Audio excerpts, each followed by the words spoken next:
guys! Good afternoon, good evening, good morning, yan, all over the world. Nandito po kami ngayon sa Kempinski Hotel, dito po sa Gozo, dito po sa Malta.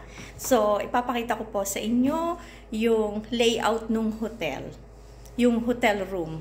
Yan, so, eto po. Yan. Ito po, meron po siyang, yan. Ito po muna. Yan, o diba? Meron po siyang malaking salamin. Yan. Nandyan po ang aming luggage na yan. Ito po yung aking tripod na lagi kong dala-dala para nakakapag-video po ako kahit na nag-iisa. Yan po guys. Yan naman po yung kanilang bin. Yan. Lampshade. Yan po. Yan po, ayan. Kinuha ko na po yung isang, may fruits po kasi doon. Kinuha ko na yung isang prutas na, yan, orange. Yan po, yan. Yan po yung kasama ko. Yan po, oh guys. Yan, television na ang laki-laki. Yan po. Yan po, yan po. Ayan naman po yung veranda nila. Charan! Mamaya ko po doon mag-coffee. At yan po yung labas. Hindi po kami doon sa poolside. Kasi mahal po yun. Ito, yan. And then, ito naman po yung kabaak. Yes! Yan po yung chair. Nagbabasa po yung kasama ko. Magagalit pag binidyohan. Yan po. Ito naman po yung maganda nilang setup ng bed. Yan. O diba? Tutulog po muna ako dyan. Kasi po, medyo mas maang pakiramdam. Kailangan pong mag-stress reliever, guys. Yan.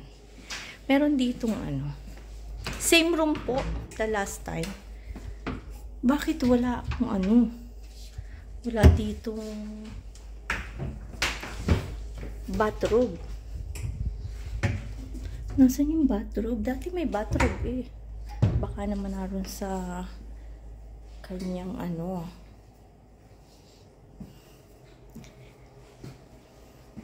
Pero dati may bathrobe. Bakit ngayon nawala na? Nagtipid na sila? Tingnan natin. Pero may tsinelas pa rin. Ito naman po yung kanilang bathroom. Ito po siya. Maganda siya. Yan. Yung bathroom nandito na. Dito na nila inilalagay.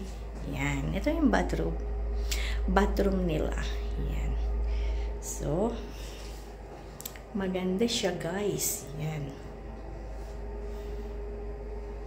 Yan po. May tsinelas uli. May matadala akong tsinelas. Yung sleeper. Yan. Yung kanilang amenities. Ito. At ito. Yung bathrobe na hinahanap ko. Dalhin ko kaya to. Yan. Okay. So, yan, nailibot ko na po kayo, At, eto naman po yung